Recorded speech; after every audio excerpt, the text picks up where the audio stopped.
What are you saying, bro? You ready for another lesson? Man, I can't wait, man. It's been a while, So.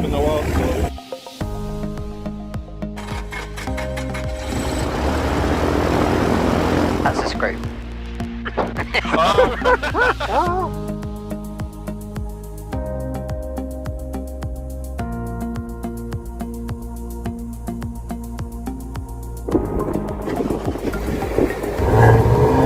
You can even tell already, you know?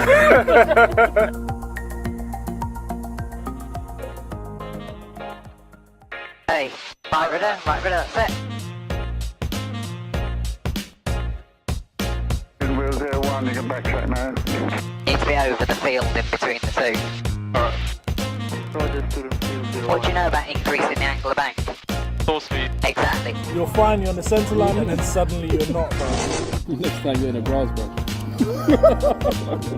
That landing. Whew. I'm worn out. Are you aiming to be a commercial pilot? Yes, at some Right. point. Yes, so these calls, they have to be made in a commercial environment.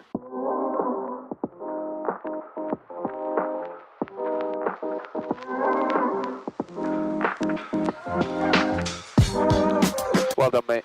You're gonna make a good commercial pilot. Thank you.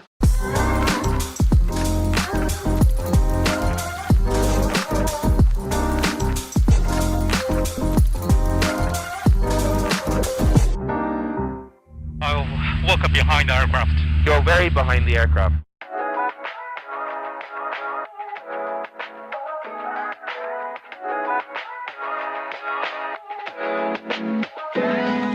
We've got a fuel leak. Are we? Yeah.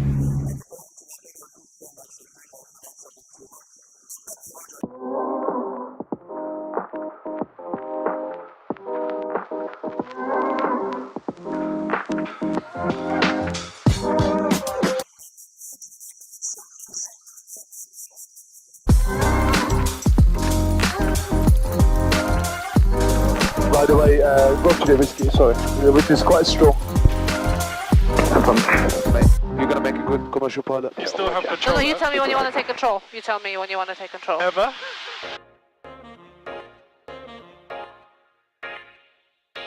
Do I have to? Yes.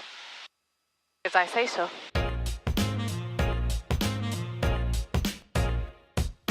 Bear in mind, you're going to have to work with what you've got, normally.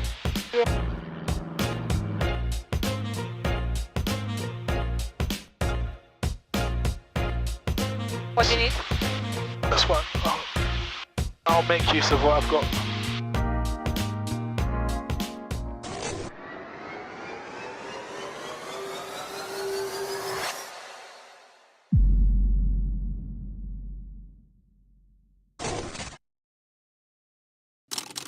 Previously on Future Pilot 901. Okay, how you feeling? Feeling good? Good. You're gonna go solo. Okay. Student Will 08 is ready for departure. We are off. Student Wheel 08, surface wind is 330 at 9 knots, we've got one to vacate. Student Will 08. Charlie Kilo into right base, get out to land. Student Wheel 08, minute takes and well done.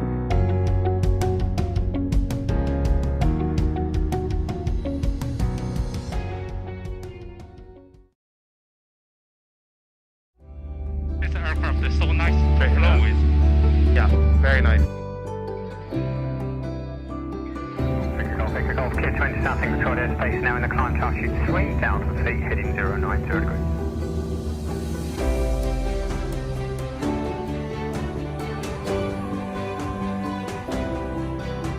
Just 3,000 feet is very nice and smooth. Yeah. It's not like in the cloud.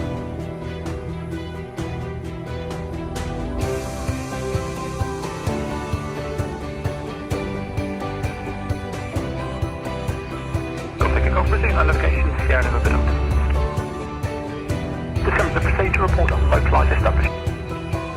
The whole point of getting your IMC is you fly clouds. That's sort of where we are roughly. See? Okay. So we came in for an approach on runway 23. We did a missed approach, and now we're being vectored around to do another approach into runway 23. Ever since I was a kid, I had a dream of becoming a pilot, but could never afford it. One day I decided to stop making excuses, to sacrifice my comfort, to make my dream happen. My name is Dee, and this is my journey. This is Future Pilot 901.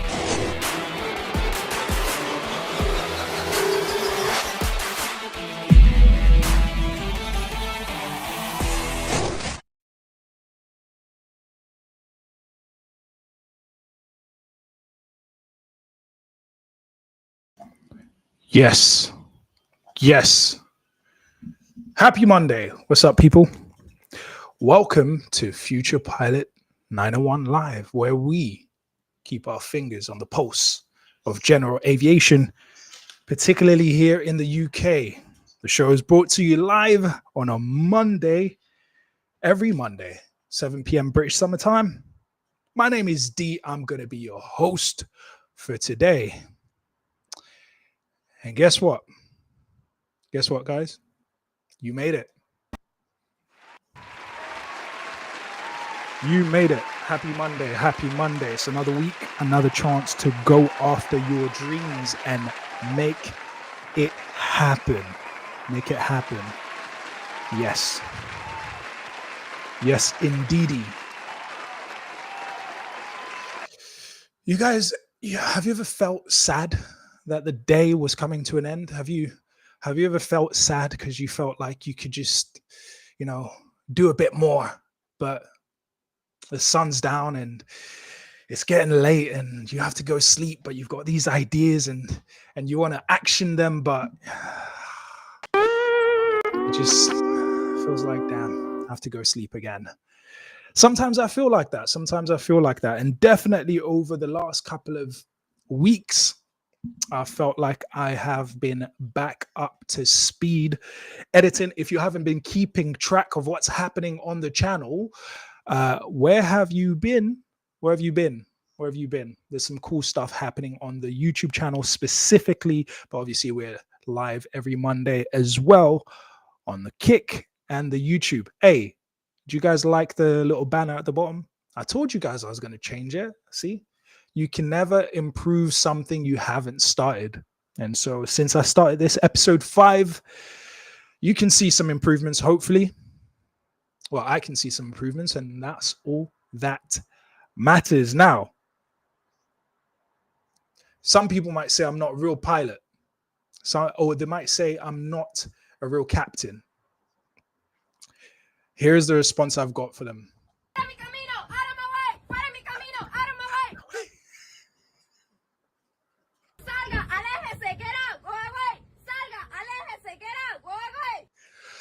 That's my response to you haters. That's my response to the haters who will say I'm not a real captain.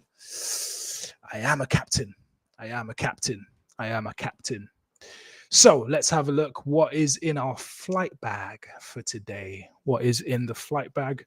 Let's have a look. Am I unmuted? Yes, I am. All right, cool. Just checking. Give me a shout out in the chat. Let me shout you out. I know there's some anonymous watchers out there. Let me shout you out.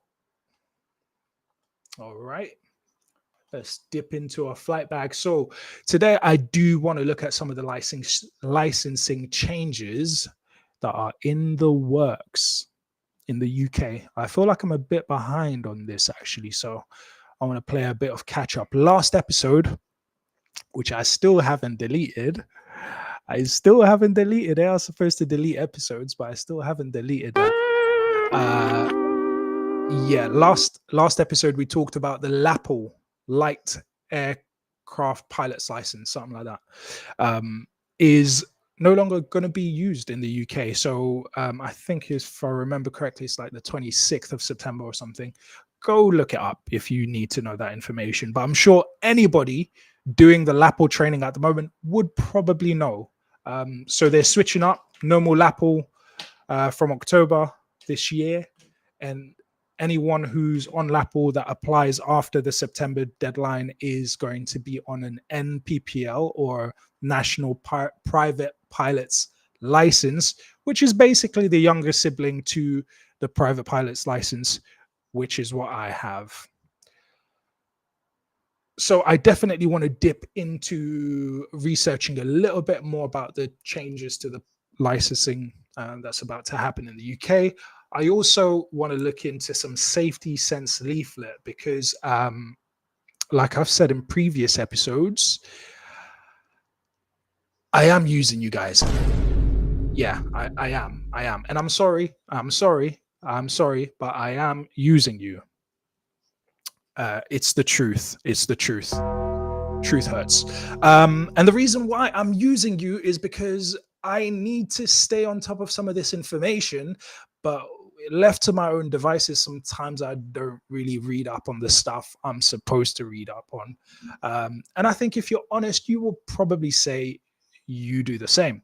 So I guess you could look at it as a bit of peer study. It's a bit of peer study. We can kind of go through it together. It changes the complexion, the experience of going through the information. You're not just sitting there scrolling through and reading all the stuff, but actually we're going through it together. At least that's what's happening in my head. Or maybe I'm just crazy. It's very possible. Very possible. Alrighty. So this past week, somebody jumped into my mentions. Before we get started with the meaty topics of the evening, somebody did jump into my mention, and I want to give him a shout out. You know, when I first started my journey, you know, and at the time I was like posting videos on Instagram or photos on Instagram that I was living in my car trying to pay for flight training. There are a couple of people that shouted me out, and a couple of people that have supported me who were further ahead than me. And I'll always remember those people. Private Pilot Vlogs, shout out. Casey the Pilot, shout out.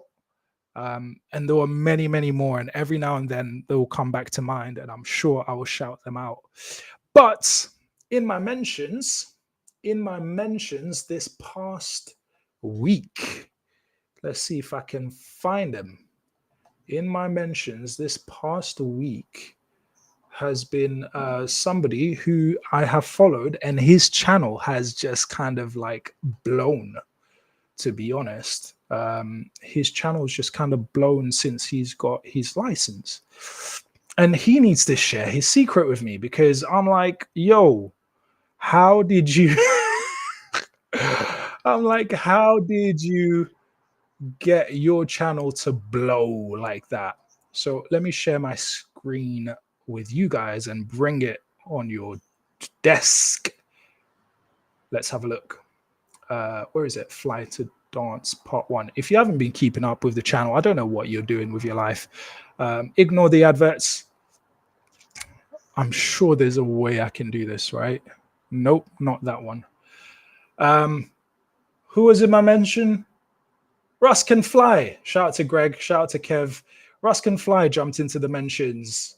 Definitely a nice flight. It's interesting to listen to the radio because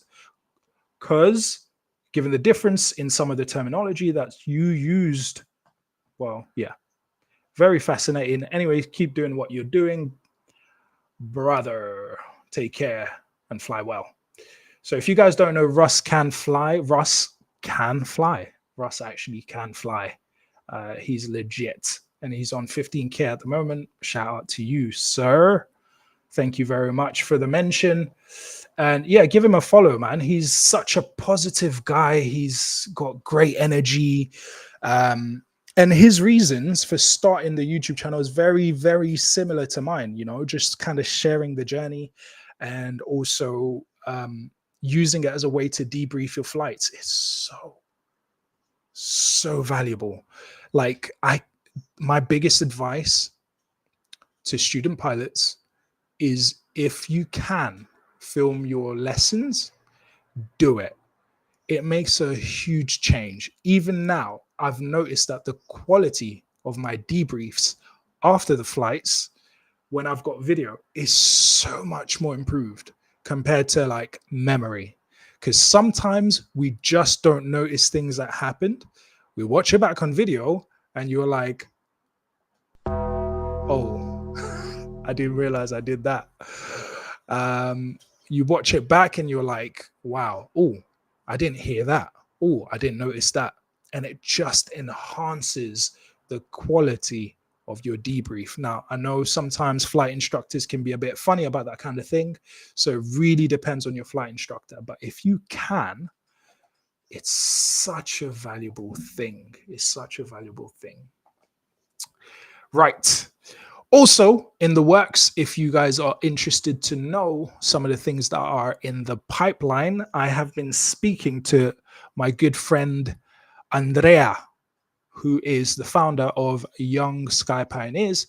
Potentially, who knows, there might be a collab in the works, which would be pretty cool, which would be pretty good, pretty good.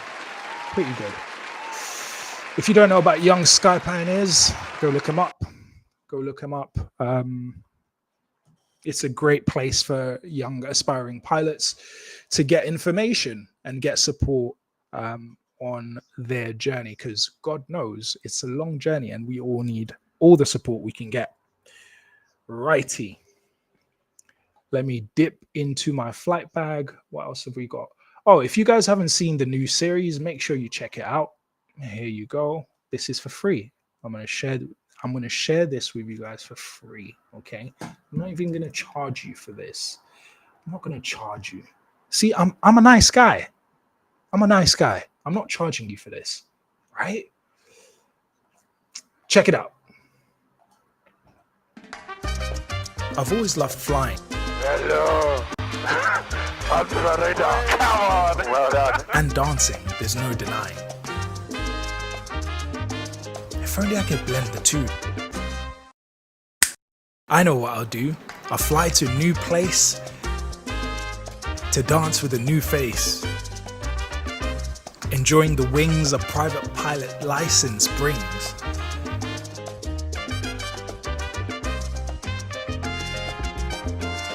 That was a little bit gusty. Just made a no-fly decision. Squawk on switch duty, 3 call shore. A different way to our build and advance. 2-0, join downwind. I call it fly to dance. Full flaps. Ooh, nice one. Flaps come up. Whoa, flight, man. Foxtrot Sierra, welcome to shore. We have everything in this flight, man. Everything, bro.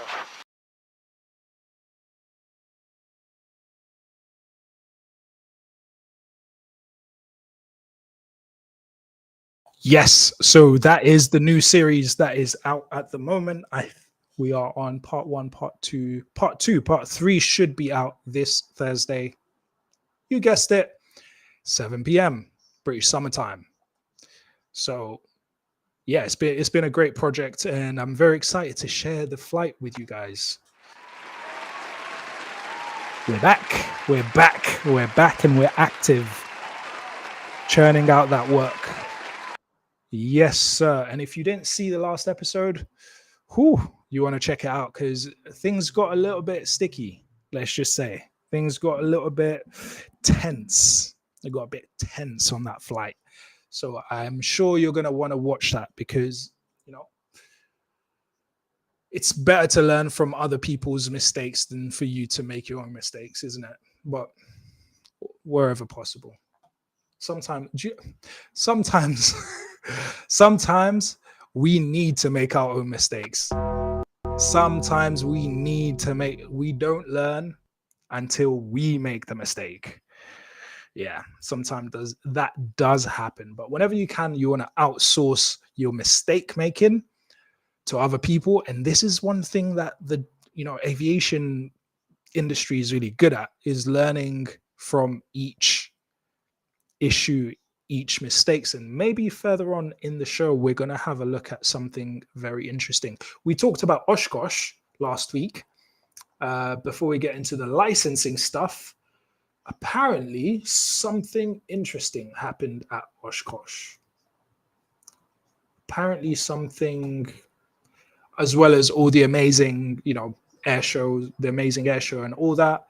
Apparently there's some couple of things that happened at Oshkosh that weren't too great. Let me see if I can pull it up for you. What are these?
Oh boy.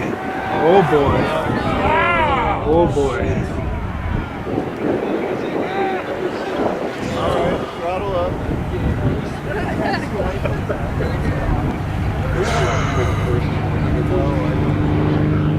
No, that's definitely something's up there. Yeah, boy. Oh, yep. Yeah. He's in the dirt. Shoot. Oh my gosh. That was a good. So that was brought to you by LEP. When you work with AI. No, I don't want to know about working with AI. No, thanks. So that was brought to you by LEP Aviation. Want to shout them out since I'm using their content. Yeah. Oh, yeah. That was not good. Not good. But glad it looks like they're all okay though. That's the most important thing. That is the most important thing. So what else do I have in my flight bag? Well, it looks like that's all the catch up I have for you guys. So how about we get this all started now? How about that? Yep. Engine's running now. Yep. All right, so let's have a look. So I've found a video by a channel you probably know of that talks about this pilot licensing thing. So I thought maybe we could watch it together, right? Let's give it a watch. What is happening with UK pilot licensing? Funny story. Well, not funny like funny, hee hee ha ha. Funny like interesting. When I started PPL training back in 2020, we were still in. Were we still part of EASA? Yes, we were still part of EASA, which is the European Aviation Safety Agency, something like that. And the CAA, or in the UK, we're still doing paper. I can't speak today. English is my second language. We were still doing paper-based exams. So my first two exams, air law and operational procedures, were actually paper-based. And then straight after that, it became electronic in October of 2020. Then the rest of the rest of the exams, which were 7 exams to out of 9, were actually computer based. So hopefully as the show goes, I'm going to find my ability to actually speak, because I don't know what's happening. I don't know what's happening, but at the moment. So why don't we just move on to people who are actually speaking properly and talking about UK licensing, and we can discuss it a little bit. Where are you? All right, so let's give that a close. A couple of weeks ago, I spoke to the CA's Ed Bellamy about the licensing simplification project that's currently underway. The consultation runs at the moment until May the 6th, so go take a look and make your views known. This is stuff that should come into force, parliamentary time permitting, on October the 1st, so well worth a look. So, Ed, what's this job you've got at the CA then?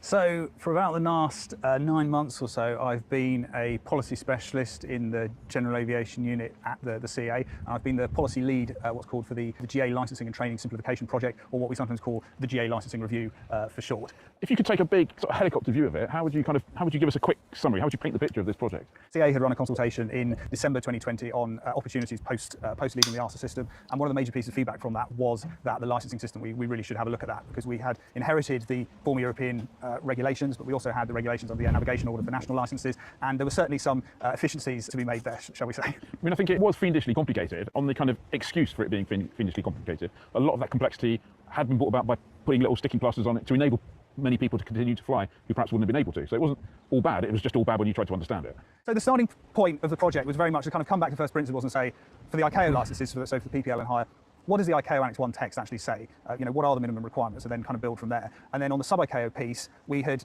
obviously inherited the LAPL, the Light Aircraft Pilot Licence, from the ARSA system. But of course, the UK-issued LAPL was no longer valid in Europe. So it had effectively been relegated to the same status as the MPPL, the National Private Pilot Licence. So the MPPL had kind of been running in parallel with the LAPL since 2000, when it came in 2002. So there was clearly a bit of duplication there that we had to sort out.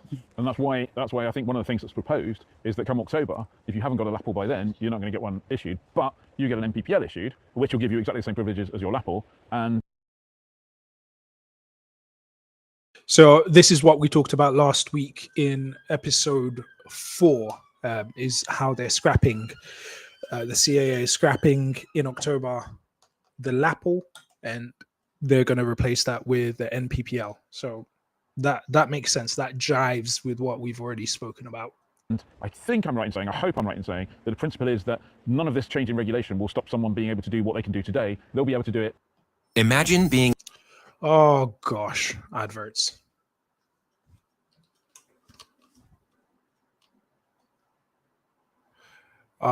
There we go. All right, let's go back.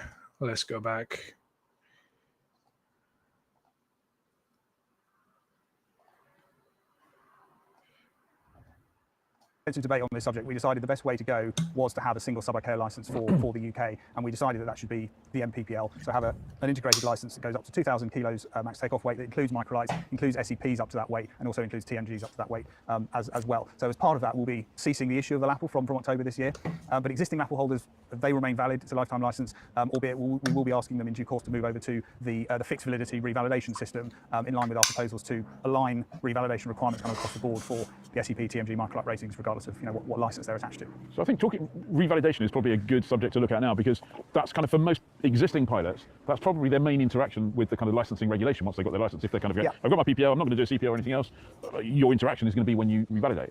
So what's that going to be now, in simple terms? As simple as you can make it. We're not doing anything radical. So many of your viewers will be familiar with the system that came in with JAR FCL in 2000, which is essentially a 2-year validity period for the SEP rating, and then you've got to do 12 hours and an hour's worth of refresher training as part of that in order to revalidate by experience. So that broadly is staying the same. But what had happened was that between the PPL, the LAPL, and the MPPL-A, these very slight misalignments, they all follow the kind of fundamental principle that the privilege is valid for 24 months, but there are all these slight misalignments in terms of like when the hours have to be done and so forth. So we're lining all of that up, moving the existing LAPL holders over to a fixed validity system. And so, for example, what the end result of that will be that for the SEP rating, the TMG rating, and the microlight rating, regardless of what license the rating is endorsed on, the requirements will be the same. So approximately you're now going to be able to do 6 of the 12 hours in the first year of validity, and the refresher training flight can be done at any point in the period of validity as well. Okay, so that's a good simplification that hopefully everyone can get their head around. And I think I'm right in saying, and there's another minor change there that's been proposed, that your hours that you do for those 12 hours, if you like, could be on a microlight, a 3-axis microlight. Yeah, so for the PPL, that's actually already the case. The refresher training, though, still had to be done in a non-microlight aircraft if we're, say, talking about an SEP or a TMG rating, whereas now the SEP rating, you can do it in a 3-axis microlight as well, the refresher training. So that's got the hour thing sorted. There's been some changes to, is the hour, the content of the hour, is that now more prescriptive? Yeah, so one of the things you'll see in the AMC consultation, so the AMC is essentially the acceptable means of compliance and the guidance material that will support the changes that hopefully come in October. Is that where you bury the devil? Yeah. So AMC is not regulation per se. It's there to give stakeholders an understanding of what an acceptable means of complying with the regulation looks like, and guidance material is there to assist with the interpretation of the regulation. And one of the things you'll see in the consultation, for the AMC consultation that's open at the moment, is a bit more AMC and GM around the biennial refresher training flight. So we're not turning it into a mini test. The intention is not to provide like a really rigid kind of and one-size-fits-all structure to it, but we do want pilots and instructors to approach it from a sort of best practice point of view in a more structured way than perhaps hitherto has been the case. So having a little briefing, talking about what the pilot wants to get out of the day, rather than just perhaps adding up little bits of training throughout the period of the ratings validity. And we think by focusing on that refresher training, that will benefit the ongoing kind of competence of pilots. Okay, the other thing that I've seen people get positive about, should we say, is the introduction of, not only in the syllabus, but in the testing as well, of the use of tablets, what I would call tablets, but the CA probably got a different name for that. Yeah, so the term we use is VFR moving map devices. So you walk down the corridor, okay, have you remembered your VFR moving map device today? We are now formally bringing that we're referencing it in the PPL syllabus, and also the PPL skill test schedule as well. Which is? So speaking of revalidation training, right? I think that's an interesting point. Looks like it's not really going to be prescribed, which is fair enough. I'm still new here, so I'm not making any kind of bold suggestions yet. Give me a couple of years, and I'm sure I'm going to have some bold suggestions, but not yet. But what it made me think of is,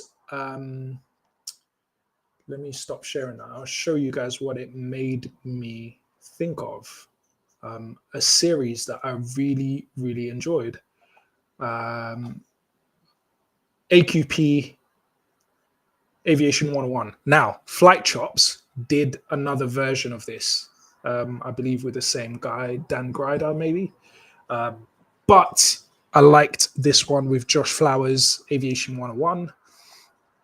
And it was just kind of like a whole bunch of things that pilots generally don't practice, like general aviation.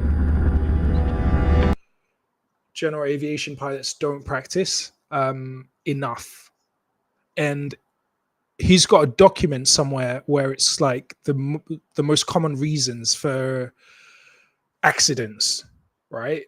Things like not performing a rejected takeoff properly, or messed up go-arounds, or some of the other things. I haven't watched it in a while now, but it's a really good series. If you guys want to watch this, I will drop the link in.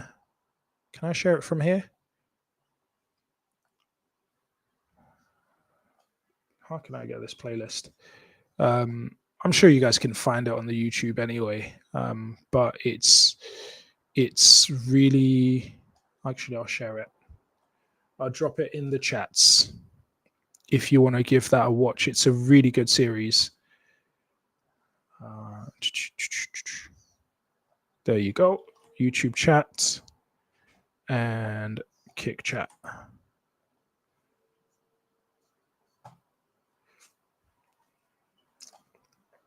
Let's have a taster. It contains an outline of all of these fatal accident scenarios with an astounding fatal accident rate when compared to the airlines. And Dan has applied. Welcome to part 2 of the AQP Grassroots series, where Dan Grider is teaching me, a young, inexperienced CFI, how to change the way I give recurrent flight training to general aviation pilots. We're facing a real problem in general aviation with an astounding fatal accident rate when compared to the airlines. And Dan has applied his experience as an airline captain and instructor to introduce the airline training concept of AQP to general aviation. If you want to learn more about what AQP is and why we're doing this in the first place, go check out part 1 of this AQP Grassroots series. Before you go any further, go download the PDF document that goes along with this whole series. That document contains an outline of all of these fatal accident scenarios, all of these statistics for these fatal accidents, all of that kind of stuff. And if you make yourself familiar with the contents of that AQP supplement document, the videos in this series are going to make a bit more sense. So head over to aviation101.com/AQP Grassroots and go download that PDF. Print that document out, get to know it, love it, modify it, make it your own so you can teach this stuff on your own. But if nothing else, go download that document. It has a wealth of information in there that'll be super beneficial to understanding. it, modify it, make it your own so sense. So head over to aviation101.com/AQP grassroots and go download that PDF. Print that document out, get to know it, love it, modify it, make it your own so you can teach this stuff on your own. But if nothing else, go download that document. It has a wealth of information in there that'll be super beneficial to understanding this series.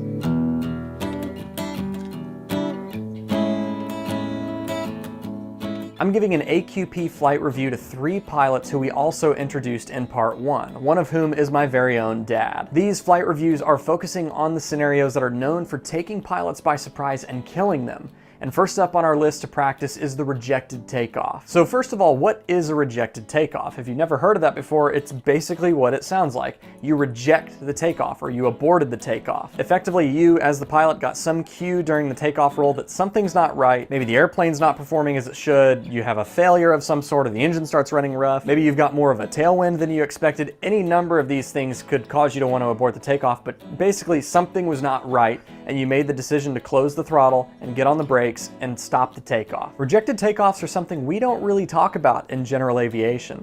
The clip you just watched at the beginning of the video was a rejected takeoff I did back in 2015 in a real-world scenario.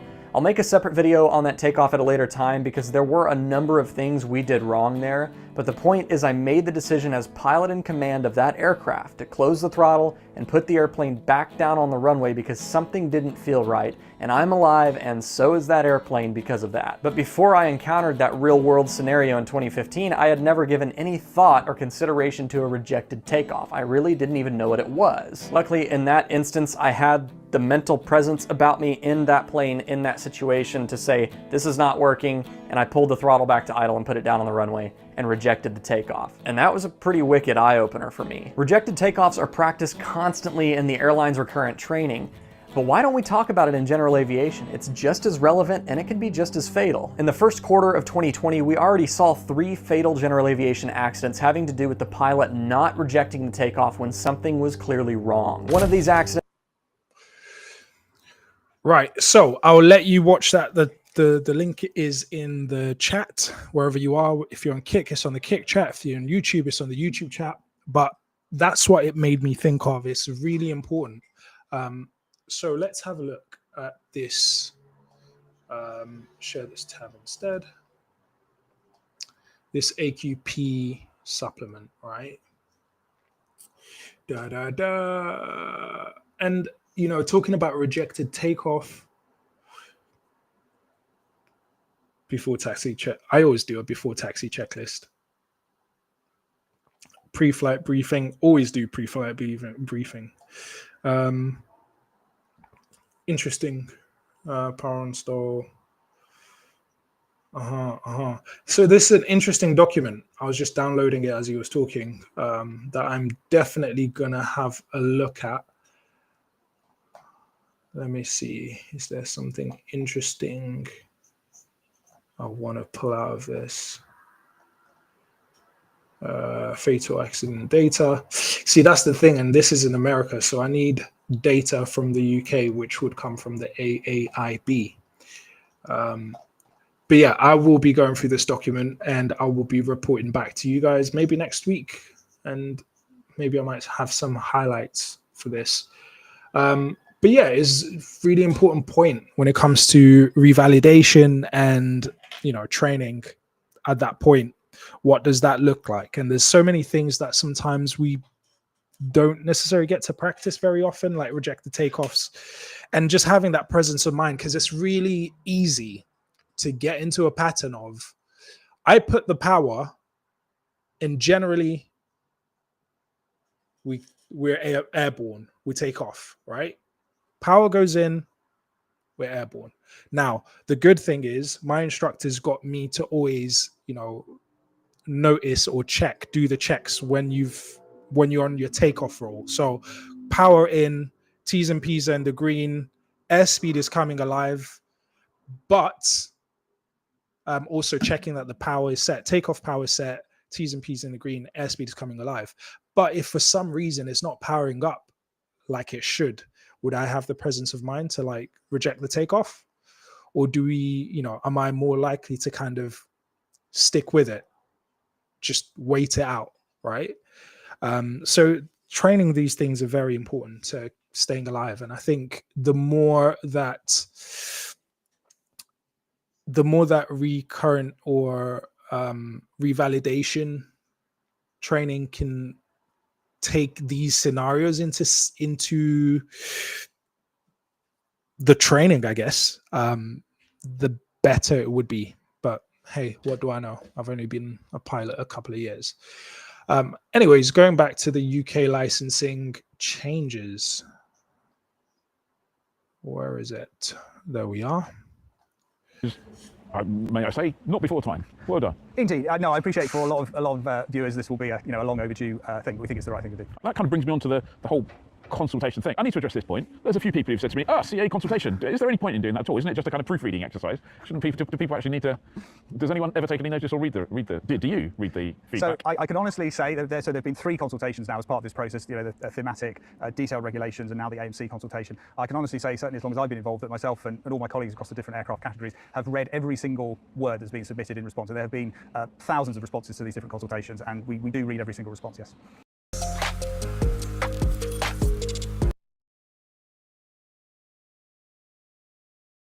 On every single response? No, because of course a lot of the responses, the views expressed in them are diametrically opposed to the others. So it's very much an exercise in kind of taking the temperature of the response. So obviously not everyone is going, not every view put forward is going to find its way into the regulations. If you followed a particular pathway at a certain time and you decided to learn to fly a microlight or something, and you wanted to go later on and do a PPO and add some other ratings, there were several kind of pathways that were kind of dead ends, and you kind of got there, hit your head against the wall, and kind of almost had to go back and start all over again. Yes, so it's been a major theme of the project to try and smooth those pathways to make the system overall more integrated, such that wherever someone kind of starts in the aviation system, they have a pathway to wherever they want to get to. So, for example, taking the microlight system and bringing it a bit closer to Part FCL. So if you started with an MPPL, perhaps you got it on microlights, you can now credit more of that flight time towards an ICAO PPL if that's the route you want to go.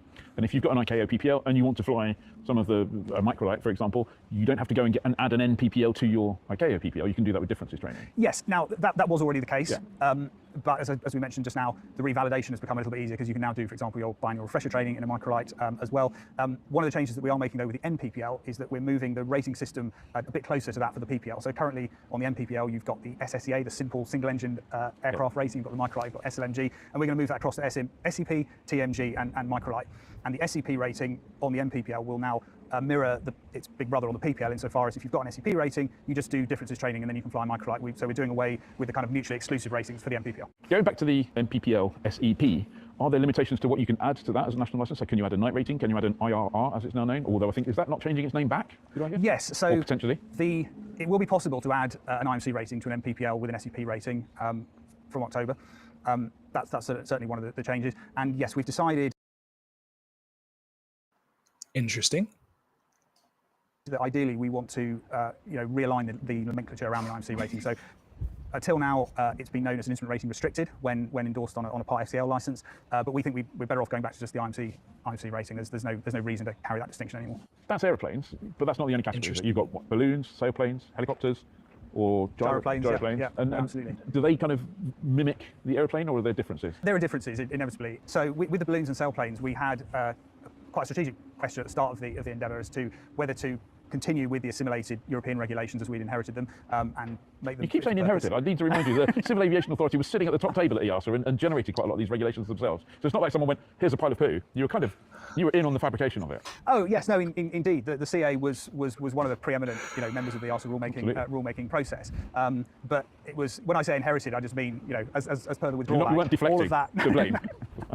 And the EASA system had many strengths, and there was certainly a lot to like about it. There was certainly quite a lot that EASA did for GA that was good. But obviously, having come out of EASA, and mutual recognition is not going to happen in any reasonable time frame. So we had to look at what was best for the UK. Yeah, no, absolutely. I wasn't critical. Mutual recognition is not going to happen in what? What did he just say? Oh, mate. For GA that was good.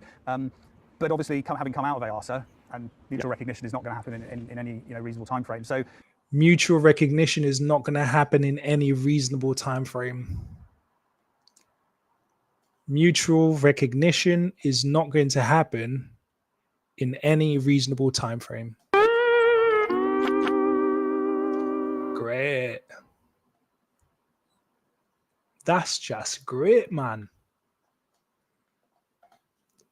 We had to look at what was best for the UK. Yeah, no, absolutely. I wasn't criticising that at all. I was just pointing out that it wasn't going, well, it wasn't me, Gov. They touched it last and I got it now, kind of thing.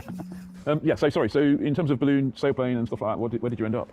So we decided to continue with the assimilated law, the retained EU regulations, but we decided to make them more proportionate and more suitable for the UK market. So on the sailplane side of things, we're introducing something called the basic instructor rating, which takes a legacy BGA privilege and essentially imports that into the PIF's SFCL system. So that's a good enhancement.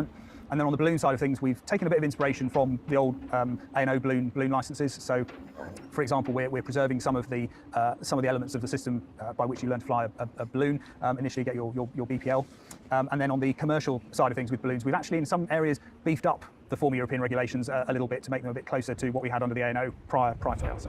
This is not the beginning of the end. This is the beginning of the end of the first part, or something. So there's more to come in the future. I think it's worth remembering that between the ECRA regulation coming in 2012 and now, EASA have amended it something like 1.5 times a year over that period of time. So I think any notion of kind of getting everything right the first time, is not realistic. And there's certainly more on the to-do list beyond October that we would still like to look at. For example, a lot of stuff around the theoretical knowledge, whether it be for the CPL, for the instrument rating, PPL, TK. If we get to the 1st of October and everything's good and golden and we're there, is that you redundant? Are you unemployed then?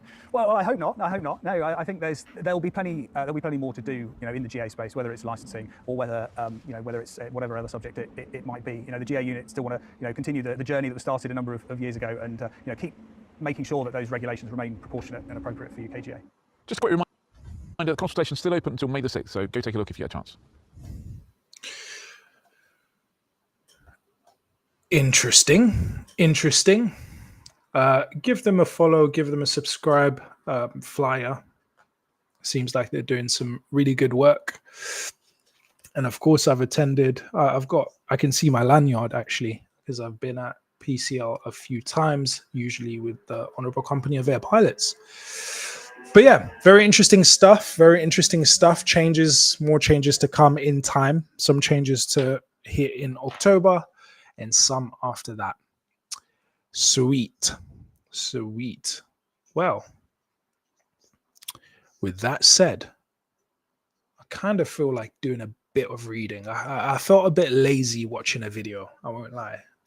I felt a little bit lazy watching a video. So I want to do some reading. So maybe we can have a look at some safety sense leaflets. Because again, these are some of the things that I need to stay on top of that I don't necessarily do. But since I'm live and you're watching me, I have to do it. So it's a way of putting pressure on myself. And, I'm always wary of people who don't see ditches on both sides of the road. What do I mean by that? Sometimes we act, or I hear people talk about pressure or about stress, like, there shouldn't be any. There shouldn't be any pressure. There shouldn't be any stress, right? And that's just not true, right? What we need is the right amount of stress, because too little stress and you're just going to be lackadaisical. You're not going to notice anything. You're not going to be aware. You're not going to be ready for action, right? Too much stress for too long, and your body, basically when you're stressed out, right, your body is maximizing your resources right now, which minimizes your long-term resources, right? So you're pulling resources from the future into the now to react to whatever's happening, right? Which, if you have that prolonged, then you're going to shorten your lifespan, basically. But you can't have no stress, because you won't be activated. So you need just the right amount of stress. You need just the right amount of pressure, right, to actually perform at your best. You need sometimes the butterflies in your stomach. You need sometimes, the awareness that, if I mess this up, people are watching, right? Now, that will look different for different people, right? We all have different thresholds. for stress and pressure and stuff like that. So sometimes people look at me and they're like, you know, you just finished work. Why would you come back home and do some more work? And it's like, no, maybe you can't do that, but I can, right? And everyone's got to work to their ability. Everyone has to work to their capability. Everyone has to work to their threshold, right? And if I can come back home after long days of work and get straight to editing and get to working, and I can handle that kind of pressure, then why shouldn't I do it? Especially when it makes me feel fulfilled, right? But yeah, I'm wary of people who don't see the other side, that actually you don't want to avoid stress altogether, because too little stress is bad for you, just like too much stress is bad for you. Too little pressure is bad for you, just like too much pressure is bad for you. So it's about having the right amount of stress, the right amount of pressure. And so, yeah, I like the pressure of being alive and having to read some of these documents. I know that was a bit of a story time there, for something that seems pretty small, but I think life is full of things that seem pretty small that have a huge impact on results. So, with that said, let's drift on over to Safety Sense leaflets. And then I'm going to get out of here. What have we got here? So let's have a look. First of all, I have covered a Safety Sense leaflet before, but as an introduction to Safety Sense leaflets, what are they, right? So maybe let's take it right from the top. So this is obviously the CAA website. Our suite of safety sense leaflets cover a range of subjects from winter flying to balloon airmanship. Following the success of the Skyway Code, in 2021, we began a revised series that reflects the latest guidance and best practice for general aviation pilots. The latest leaflets cover pilot health, mountain flying, carbon monoxide safety, and flying with passengers. I'm very interested in mountain flying, right? Because I want to do it for the views. I want to do it for the views. Not just for the views as in social media views, for the views for how it would look. Let me show you what I mean.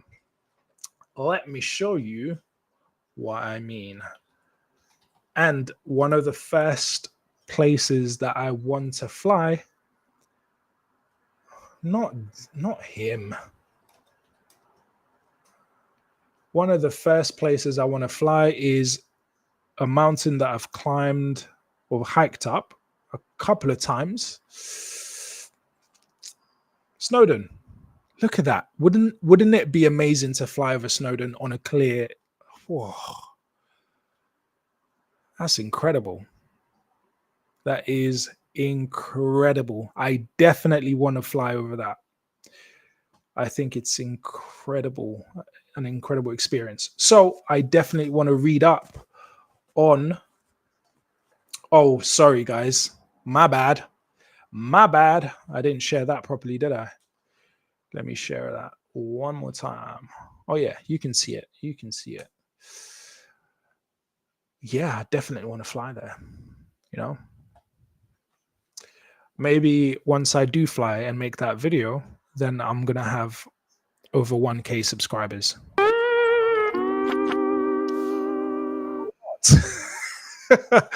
Who knows? Right. So back to the Safety Sense leaflets. So pilot health, care of passengers, winter flying. That's very interesting as we get into the winter period. I'm definitely going to be looking at that. Mountain flying, carbon monoxide safety. So in case you didn't know, why am I not sharing that? What's going on? There we go. carbon monoxide safety. So since 1st of January this year, it's now mandatory to have a carbon monoxide alarm in SCP GA aircraft, something like that. In fact, let's have a quick look. So it's got all the things that causes it. So yeah, you need a detector, carbon monoxide detector. Let me have a look. Control, find.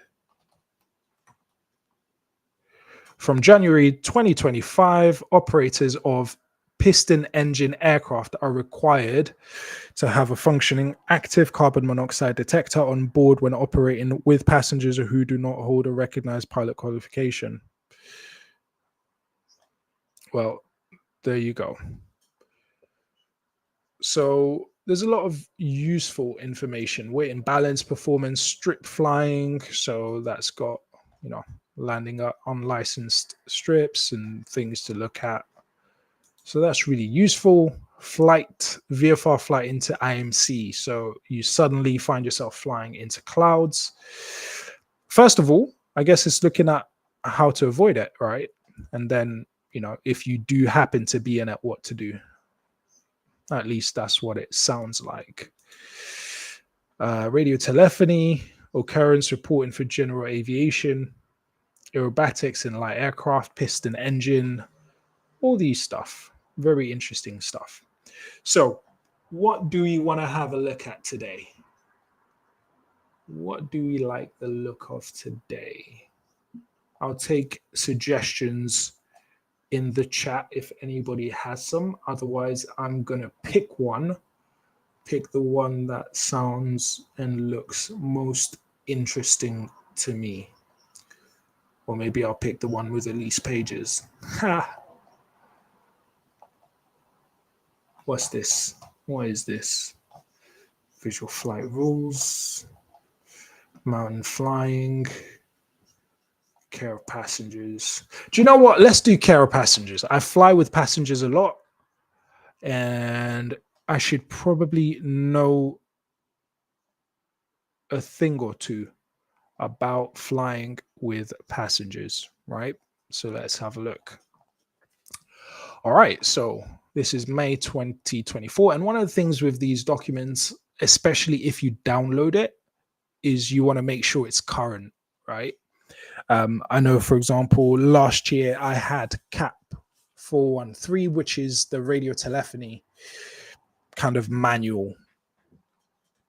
And I had that downloaded and a new one came out, but I wasn't aware. So I had an old version. So if you're downloading stuff, do make sure that you've actually got the latest version.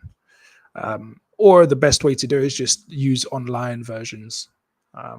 So why am I looking at this? Wrong one. Care of passengers. So care of passengers. What do we need to know?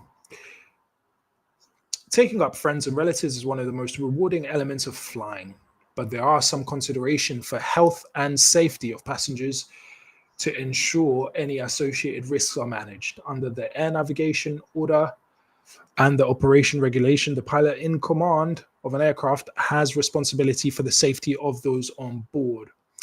While the legal responsibility starts after boarding with the intention of flight, you should also ensure that passenger safety is considered prior to and after the flight. For example, when airside at the airfield. Some passengers may be familiar with light aircraft operations. However, you should always give reminders where appropriate. And the legal requirement for a passenger safety brief always applies. Yeah, so one of the tricky things about being the pilot in command is, yeah, obviously their safety is your, responsibility and blah, blah, blah. You have legal responsibilities and all that jazz. But I think one of the harder parts of being a pilot in command is saying no.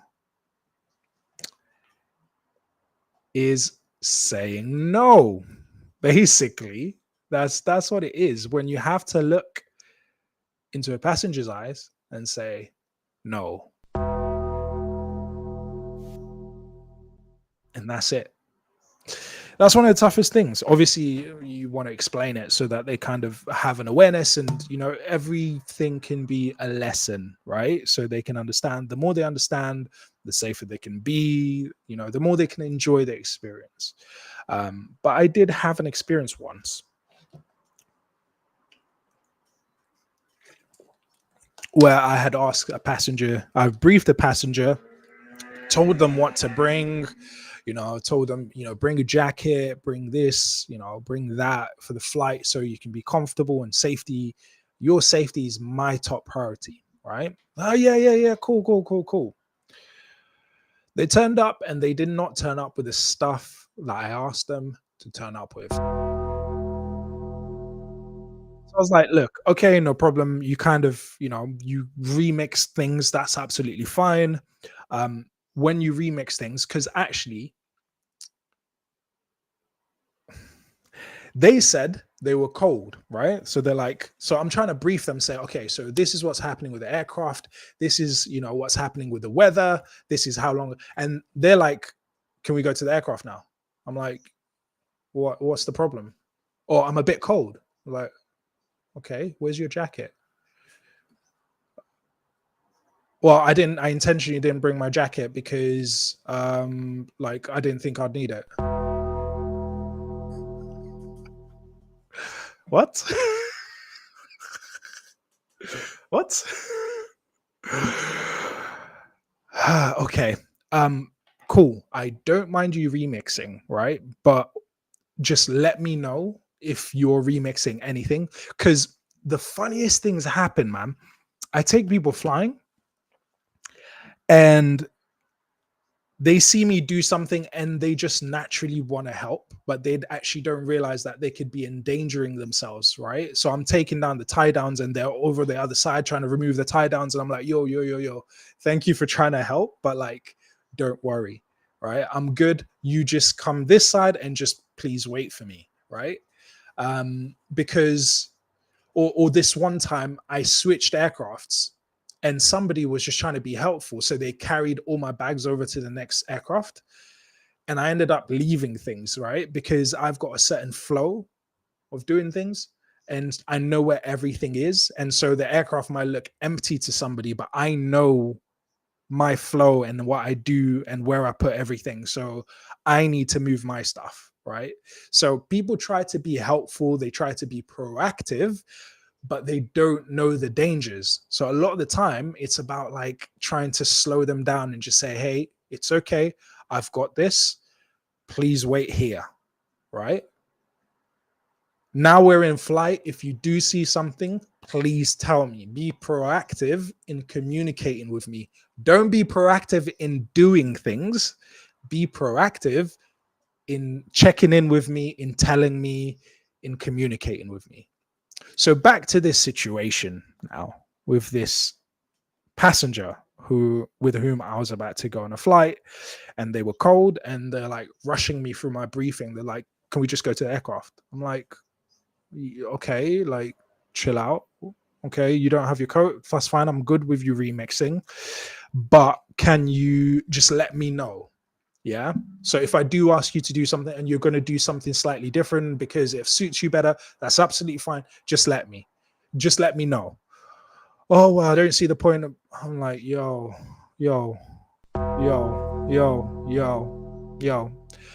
I'm like, yeah, this is not going to, it's not going to work. I'm sorry. I'm not happy to go on this flight. I cannot continue, because what that said to me is that they don't have a respect or an understanding of my position and my responsibility as pilot in command, right? Maybe that was my fault. I don't know. But what I knew was I did not want to fly that aircraft and I did not feel comfortable to do so.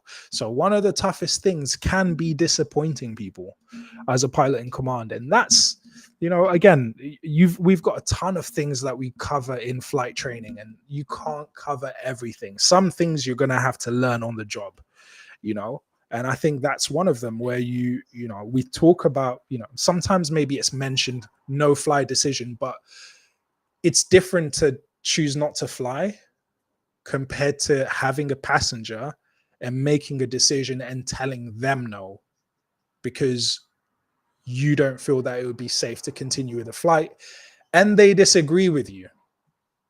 How do they disagree with you without necessarily having been through the training? I don't know. I don't know how they would disagree with you, but it can happen. Weirder things have happened. So, yes. Yes. Let's go back to this, right? Weather conditions. Explain to passengers that flying in light aircraft is subject to weather conditions and manage their expectations accordingly, right? And what I have actually is a document that I've created that I usually send to people who I'm flying with, especially if it's the first time, just kind of telling them, look, plans could change. Please be flexible. Go to the toilet before. I'm going to be filming for my YouTube channel, like just a kind of full-on brief that they can read way before they get to the airfield, so that it sets the expectations. It looks very professional, so it kind of sets that tone. Like this is somebody who knows what they're doing and who's pays attention to detail. Which is very important as a pilot in command. Setting the tone. That's what it's about. Setting the tone.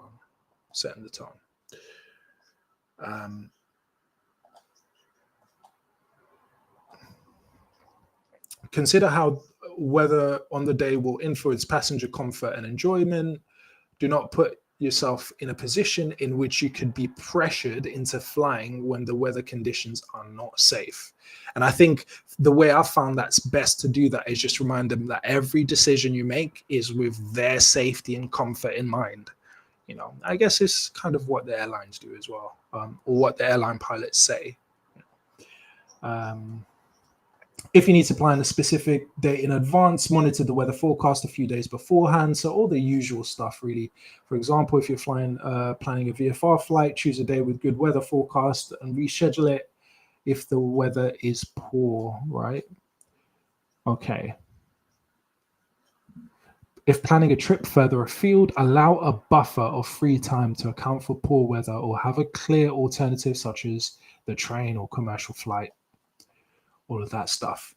So calculate weight and balance. Consider the weight and balance and performance limitations intended for flight. Complete a weight and balance calculation. If you anticipate passengers bringing luggage, advise of the limitations of this, right? So again, that's really useful, telling them like, look, try and bring as little as possible. Even asking them for their weight to do calculations. Clothing and footwear should be warm and comfortable. Consider if passengers may wish to bring items considered dangerous goods. So that's really important to know, right? What to expect.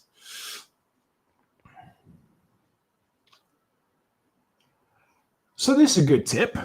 If the intended passengers are unfamiliar with light aircraft, it's a good idea to start with a relatively short flight in good weather. I actually had to do this for a passenger who was quite nervous and they were not sure about how they would handle the flight. So I was like, look, we can stop at any point. We can just get in the aircraft and taxi, or we can get in the aircraft and just do a circuit and come back to land, or we could do a short local. At any point, if you've had enough, just tell me and I immediately will turn back and come back. And that was actually quite, they really enjoyed it. And I think part of what helped was them feeling a sense of, okay, at any time I can pull out of this, so yeah. It's definitely a good idea to plan a shorter flight, or at least be prepared for a shorter flight. In my short experience, it may be useful to discuss the differences in flying large commercial aircraft, all of that kind of stuff. Remember that even modest bank angles, G-force can be unsettling. So explain these factors. Ensure passengers are not unwell prior to the flight. Explain that it is possible they will feel nauseous during the flight. See, I tell you what, yeah, this experience I'm about to show you taught me to always carry sick bags. Again, it's a little tip, little thing that, you know, we don't think about necessarily, but whenever I'm flying with people, I've got a sick bag. Like, it's literally part of my flight bag. In case you've not seen it, I'll show you guys.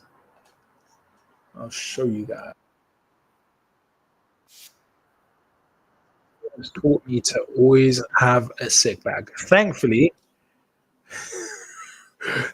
the worst didn't happen, right? But we got very close. Check this out.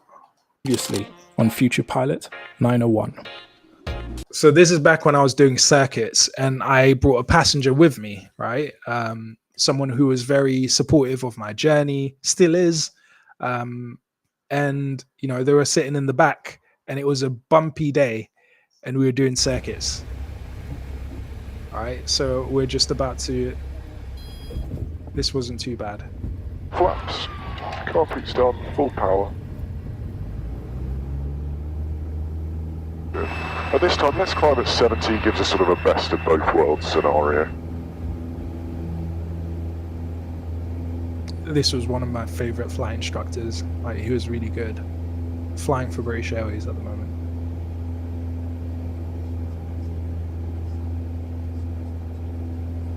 So as we... Heading is 200, so we've got quite a bit of crosswind correction on, so steer for 190 instead. We've probably got a bit too... Okay, that's much better. And now let's turn. We're flying the circuit, and suddenly my instructor, obviously, he's got... How are we doing back there? All good? Okay. Ish? Okay, no worries. All right, so basically the passenger in the back at this point, sorry guys, the passenger in the back at this point is like... It was a very, very tricky day to be flying in the back. With the gusts bouncing the plane around, it was only a matter of time until my passenger, who I'll keep anonymous, experienced motion sickness. I think your passenger might be feeling a wee bit on the ill side. Right, we'll make this one a full stop, okay? Roger. All 12 downwind, full stop. Okay. Oh, do you guys... do you guys want to see this one? This landing. Flying the heading. I'll let you see it. 70. Much better. You got a bit of a box across. It was bumpy on this day. It was super bumpy. Keep it coming down. Fly level. That's it. Nice and gentle. Keep flying level. Pull back. A spine-compressing landing to cap off a very difficult circuit session for me. This is... Yeah, so that taught me to always carry sick bags. Always carry sick bags. The last thing I want is a passenger getting sick in the air and just everywhere, throwing up everywhere. We're not doing. And then the cleanup afterwards, where you have to get tissues and pick it up and chuck it in a bag and then get wipes and then scrub. Nah, not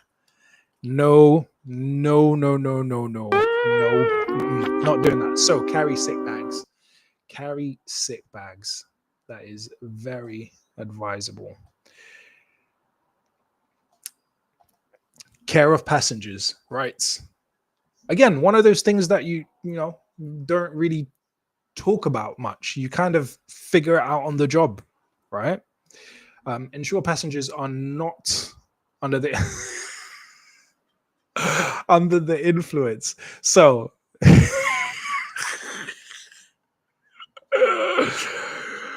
So one time I'm flying with somebody, and wow, I feel like is this like a confession mic?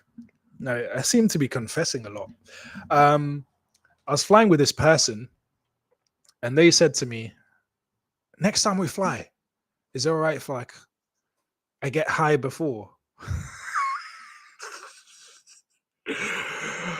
I was like, yo, nah.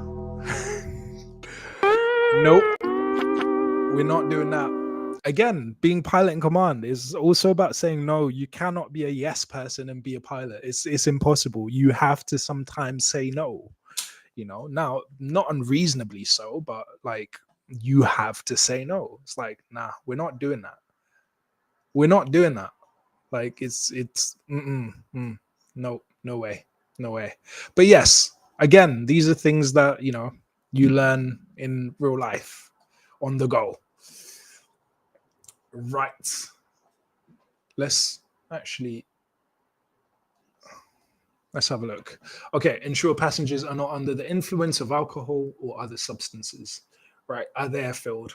Give yourself plenty of time at the airfield. That's always a good idea. Leaving your passengers in a safe and comfortable space.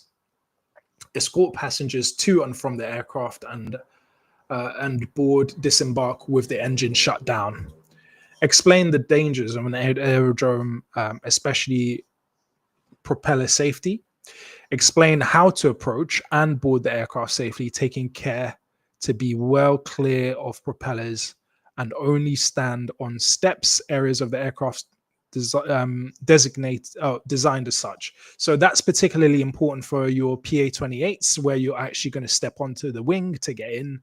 Not so much a Cessna where you're just opening the door, but obviously you got the places where you put your feet to jump on. But yeah, so I come from an African family, right? And there's very much this kind of cultural respect thing, right? And last year I took my eldest brother out for his 50th birthday. Sometime later this year I might edit and post that video, but I took him out for his 50th birthday. And I literally had to tell him, look, you see before this line, there's a sign there that says only permitted people beyond this point, something like that. And I was like, look, this side, your bigger brother.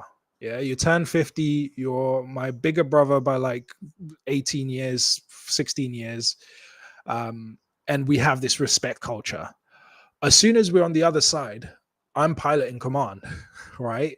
And so they do have to, you kind of do have to prepare people.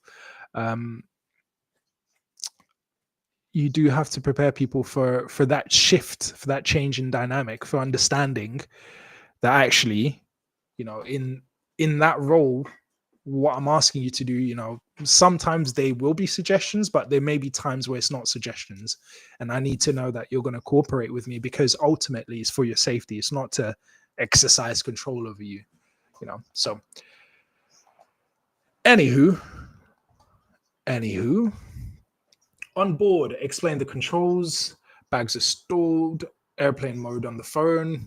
I don't usually do that, but maybe it's important to do it since it's on a safety sense leaflet.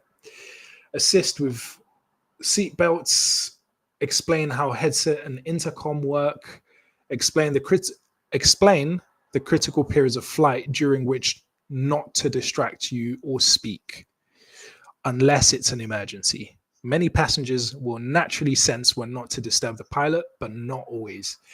I flew with kids once, and I said I would never, ever fly with kids. Actually, what I realized is I could do something else. But I said to them, okay, kids, like, be quiet. I'm about to land. Can you just stay quiet? Literally, we're coming down, and as soon as I get here, they're like, can we talk now? I was like, yo, like, literally just before touchdown, I was like, yeah, we're not doing that again. But I realized that what I could do is there's a setting that you can use, I think, on the radios, or move the mics away from their mouths. That should do it. Right, what else do we want to do? Safety briefings, brace position, in flight.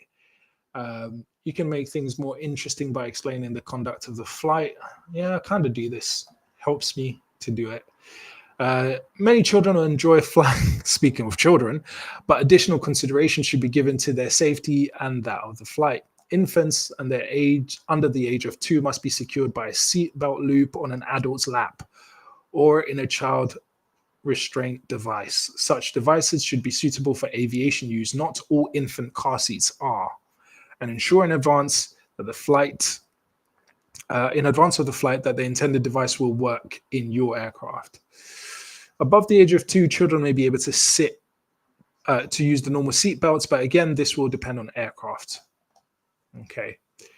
Over water, life jackets must be worn for all occupants when crossing a significant body of water. And I'm looking to go to Le Touquet this year, so that's going to be me. In single engine piston aircraft, they should be worn during the flight. Okay. They should be worn during the flight. Okay. Even in twin engine aircraft, consideration should be given as to whether it is practical to don life jackets in the confines of the aircraft, particularly if passengers may not be familiar with their use. Okay, so it makes more sense to actually wear it beforehand. All right, so reminder checklist for flying with passengers. Check the weather. Is the forecast suitable? Practicalities, explain clothing, luggages, limitation, weight and balance calculations, what to expect, explain the nature of their light aircraft flying and what to expect. Safety briefing, brief on safety emergency procedures, cover safety to and from the aircraft. Enjoying the flight. During the flight, check passengers are comfortable and not feeling unwell.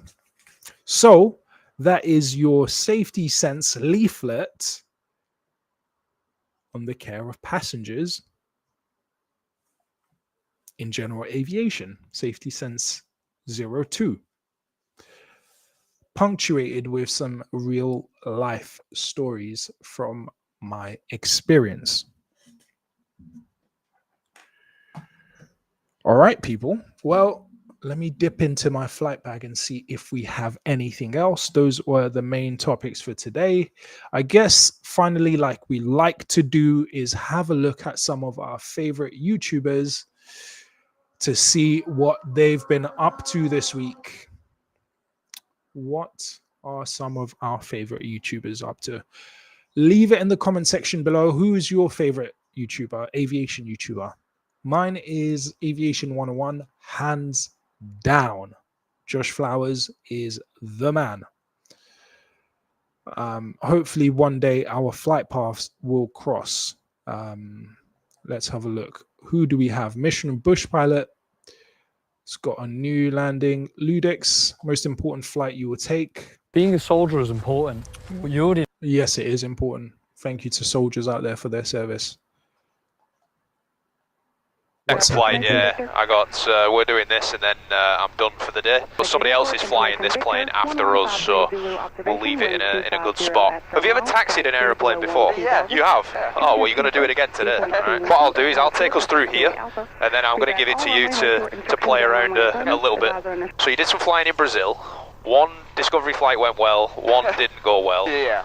You get some good instructors, you get some bad instructors, and it's like sorty, you know? What part of Brazil are you from? Sao Paulo? Yeah, Sao Paulo. Sao Paulo, nice. Yeah. That's where my wife's from. You have the controls. I have controls. Show me how to taxi. And we're going to go that way next to that building over that side. So, is there a yellow line? So, it's supposed to be yellow. It's kind of broken up, but it's over here. You'll see it a little bit, yeah. Welcome to another video with myself and today's pilot, Cesar. He's from Brazil and watches the channel and wanted to go for a discovery flight, which, as you'll know, with me... All the way to the floor, so no brakes. It will be my first time. Yeah, no problem. I'll be with you. I'll be here with you. That's the thing. This is a discovery flight, but it's also kind of a first lesson. You know what I mean? So I want you to... Right turn northwestbound is approved. Right turn to the northwest, 74 Mike off, thanks. Okay, she's given us the clearance, so we're going to turn to that heading now. Very exciting stuff. Very exciting stuff. Do you remember when you did your first flight? I remember my first flight My first trial flight was in Coventry, of all places. Almat Aviation. They're still running. Actually, they've got a YouTube channel. Yeah, I still remember that. And funny enough, it was in a Cessna 172. It was a 30-minute trial flight. We landed away somewhere. So there was a bunch of us in the aircraft, landed away somewhere, and then swapped. And the other person was at the controls on the flight back. So yeah, it was pretty cool. So that's Ludix. That's what Ludix has been up to, taking people on discovery flights. Pretty cool, man. Especially like, you've got a YouTube channel. Somebody actually watches you on YouTube and then they get to fly with you. That's pretty special. Pretty special. So shout out to Ludix for that.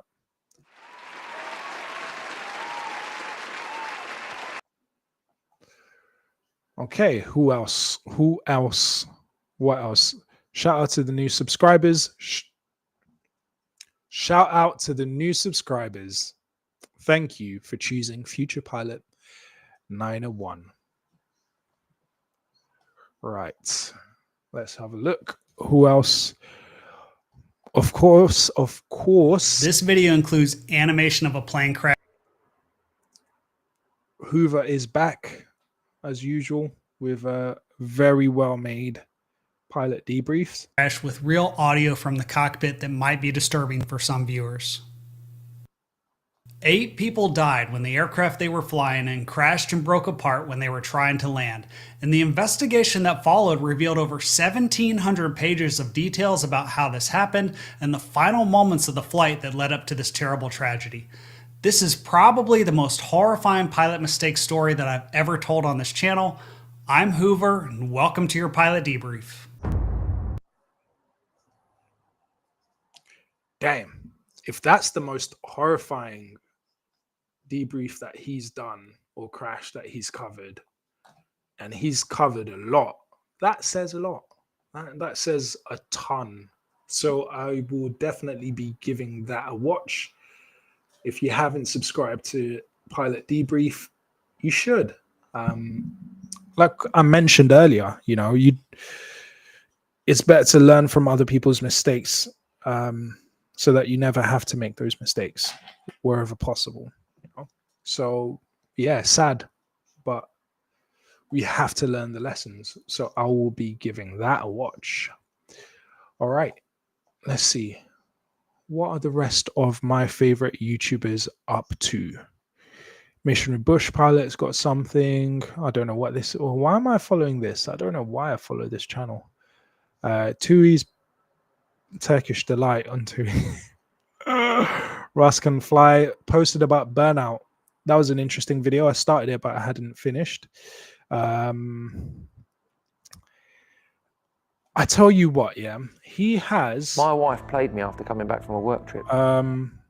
He has a really cool video that is like, let me see. Let me see, guys. Give me just a second. I'll show you one of the most goated Stefan Jury videos. I would assume it's probably got the highest views. Let's have a look. Interesting. Interesting.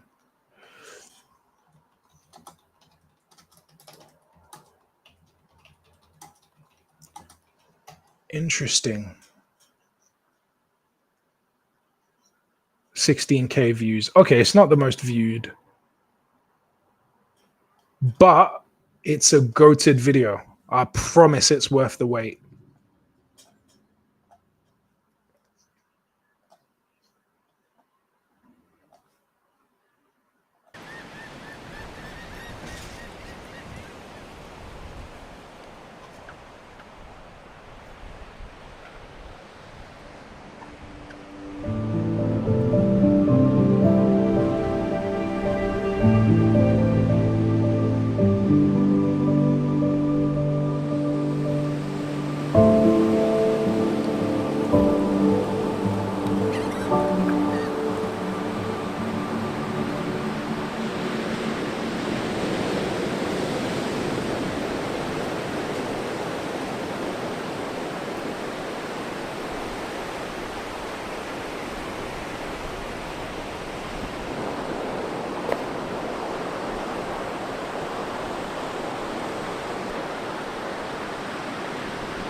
Imagine being able to build anything just by thinking about it.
I love this shot.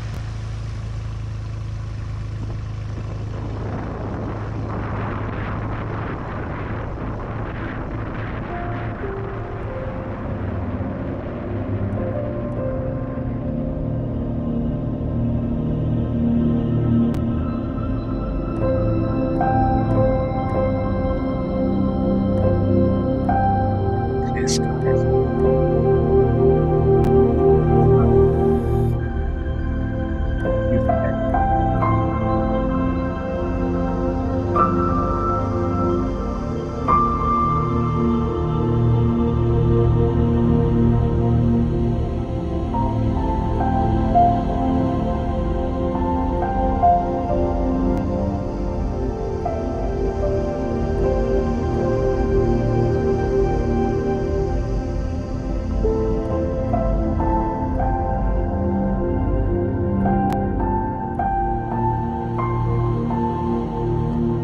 Reminds me of flying out of Shoreham. Runway 20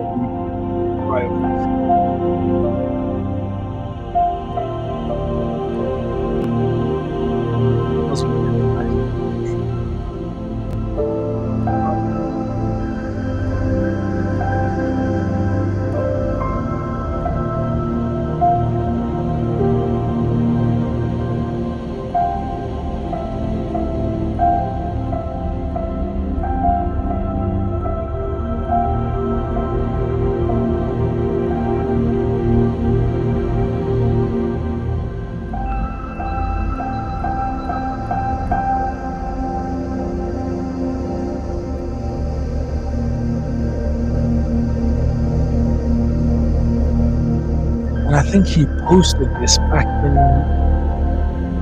2020 when we were all like locked down. Yeah, we're all locked down watching this. Right at the beginning of my journey, trying to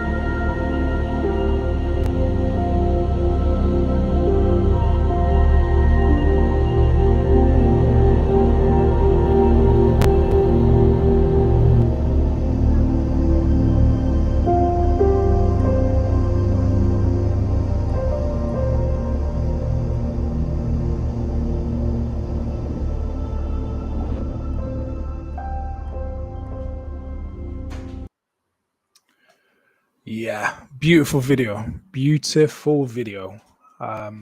So shout out to Stefan Drury. I see the chat. What's up to people? Thank you for passing through. How are you? I'm great. Thank you for asking. Can you help me about flight management, computer, or FMC? All right. Here's what I'm going to say, right? I'm at the point now where I've got a private pilot's license. Okay. Now, before I got a private pilot's license, I was working on getting a private pilot's license. And so what I'm not going to do is sit here and try to tell you, obviously I've got the stripes, but yeah, I'm a captain of a Cessna. All right. So I'm not going to talk about things that I don't know much about. And I think part of being smart is knowing when you're ignorant. And I don't know much about FMC, so I'm not going to say that much. What level are you in your training? What level are you in your training? Please tell me. I'll tell you why I asked that, right? I've come across a number of student pilots who haven't got their PPL yet, but they're focused on FMCs. And when they do flight simulator, they fly 737, 787, A380s, all that kind of stuff, 777s, right? And my thing is, that's great. It's fun, but you're struggling to get through your PPL training, right? You could be flying exactly the aircraft that you fly for training, at exactly the airfield that you fly, doing exactly the exercises that you do during your PPL training. But instead, you're focused on flying long haul in a 777, A350, whatever it is. And I just don't find that useful. So obviously, if you are at that part of training, or if you've got spare time and it's part of feeding your passion and your interest, go ahead, go crazy, do it. But I would say if somebody is focused or is currently doing PPL training, which is what I'm focused on, and this show is focused on, it's focused on general aviation. If that's where you're at, then be true to that, and if you're going to do flight simming, focus your flight simming on the exercises that you're doing. What I used to do is when I would go to a lesson, it was only to confirm that I already know what I'm doing.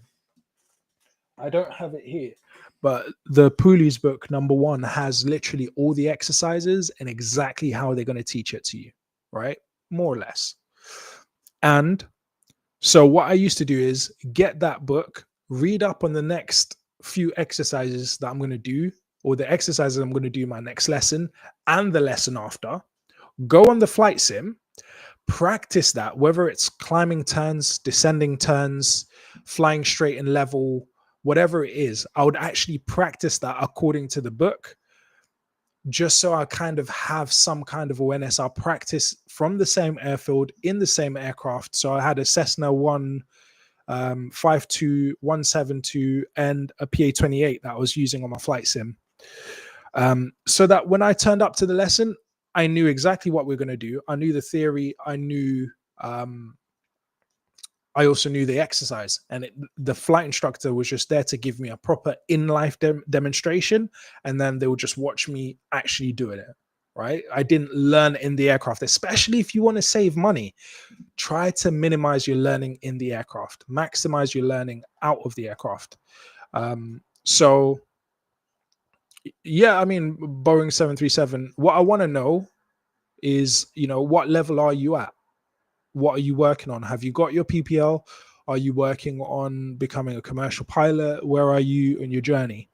Like I said, if you've already got your PPL, you're on your commercial journey, great. If you're just kind of, you're too young to do flight training, and this is just a way for you to enjoy aviation, go for it, right? But if you are at a point where, doing PPL training is becoming real for you, or you're a student pilot, I would say focus your training, your flight simming on PPL exercises so you can maximize your learning outside of the aircraft. All right. But yeah, I can't help you much on FMCs. I was just asking so that, just so I know if the advice I'm giving relates to you or not. But obviously, to anyone else watching, I guess you now know where I stand on things like that. I personally, it's a pet peeve to see somebody working on their PPL, spending all their time on flight sims, flying, 777, 737, 787, flying airliners. Basically, it's a pet peeve of mine because it's just like you've got an opportunity in front of you, and I know it helped me save money, but you have an opportunity in front of you to actually be ahead of the game, right? So you wouldn't have an airline pilot who flies 737s, right, not being in a 737 sim every so often, and instead them doing an A380 sim, right? You wouldn't have that because they need to master the aircraft that they're actually flying or about to fly, right? So I would say if you're on Cessnas, master the Cessna. If you're on Piper, PA-28s or whatever, master that. And only if you have extra time, then do the airliners. But that's my 10 cents for whatever it's worth. But yeah, if you have the spare time, it feeds your dream, go for it. As long as it doesn't affect your training, go for it. But yeah, anyways, thank you very much for joining me for today's show. As you know, we are live every Monday, come rain, sunshine, or snow. Every Monday, 7 p.m. British summertime, live on Kick and on YouTube. Please drop your favorite aviation YouTubers in the comment section. And thank you to everyone in the chat. Shout out to Witness Matt. Shout out to got Streamer. I don't know what I think about your message, mate. I'm this close to blocking you, Streamer. I'm this close because I don't know what your message means. Right? I don't understand that, because if you want to join the streams, just follow me on Kick. You're on Kick. Follow me on Kick and you will get a notification every time I go live, which is every Monday, 7 p.m. British summertime. So I don't understand why we need Discord. I'm this close to banning you. So I'd watch it if I were you. I don't know, but I just thought maybe I might be misunderstanding something. So let me hold back. But I'm telling you, I was itching to block, right? So streamer. Anywho, I hope you guys have a very productive week ahead. I hope you have a blessed week ahead. Make sure you do check if you're a student pilot. Future Pilot 901 Season 1 and 2 are available on YouTube, on the Future Pilot 901 channel. And of course, if you're following the latest, you're going to have part 3 of Fly to Dance come out this week on Thursday. I'm still editing, so I'm trying to edit it as quickly as possible. I give you guys a quick taster of what you have missed so far. All right, I'll give you a little bit of a taste of what you've missed so far if you haven't been keeping track of that. Give me just a second, guys. You know what it's like. Technology. I've got like a million tabs open. And I'm trying to make sense of it all myself.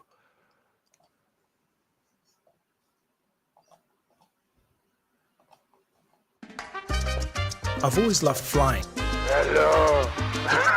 Under the radar. Come on. Well done. And dancing, there's no denying. If only I could blend the two. I know what I'll do. I'll fly to a new place to dance with a new face. Enjoying the wings a private pilot license brings.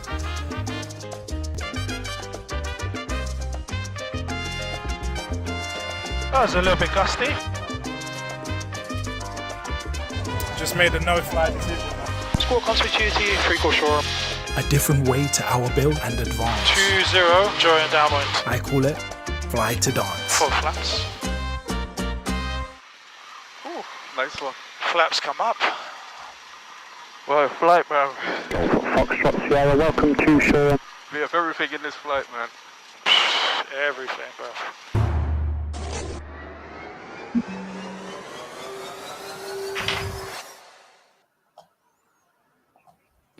So that's what you have in store or missed so far. We're part 3, where the clouds are not looking very great and we're trying to land into Shoreham. So check out part 1, part 2 on the YouTube channel. Of course, on Kick, I think it's like every 30 days the episodes get deleted. So if you don't join live, you're going to miss it. On YouTube, I'm also going to be deleting these episodes. So if you're not live, then you're not part of the hive. I'm just trying to rhyme. I'm just trying to rhyme, and maybe that didn't work.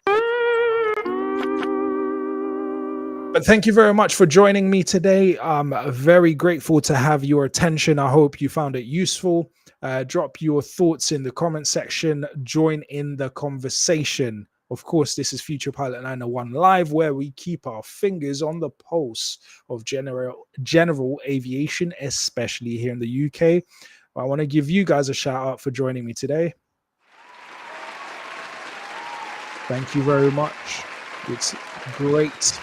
It's a great honor to have your attention over this time, and I'm very grateful. Of course, we're going to keep improving the show. We're going to keep working on it. We've got some potential collaborations with the Young Sky Pioneers run by Andrea Trosso. Hopefully, we're just in negotiations at the moment of how we're going to do that. But yeah, the future is looking bright. We've got some interesting things in the pipeline. With that said, I'm now going to retire, probably go to sleep, and get ready for a full-on day tomorrow, working all day, editing after work, etc., to keep bringing you some of these awesome experiences that I am having. All right, people. Well, all that's left for me to say is until next time, my name is Dee, and this is Future Pilot 901, reminding you to live your dream. Man, from living in my car to finally getting my trial flight done. Hold it.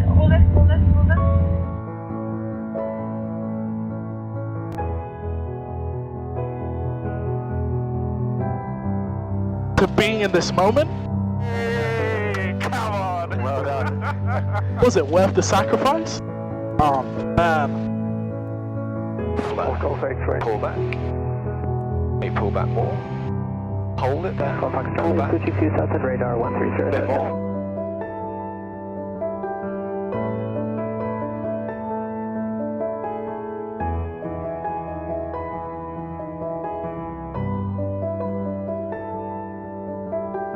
Listen. Was it worth the sacrifice? So, power right on. Center line. Listen, if you have a dream,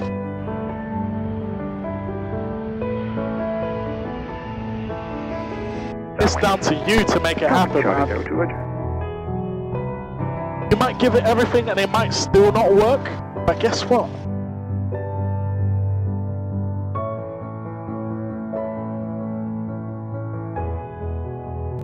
The journey makes you a better, stronger person. Can you imagine what kind of person you would become if you didn't pursue the one thing that you thought was the best thing in the world? You didn't pursue it.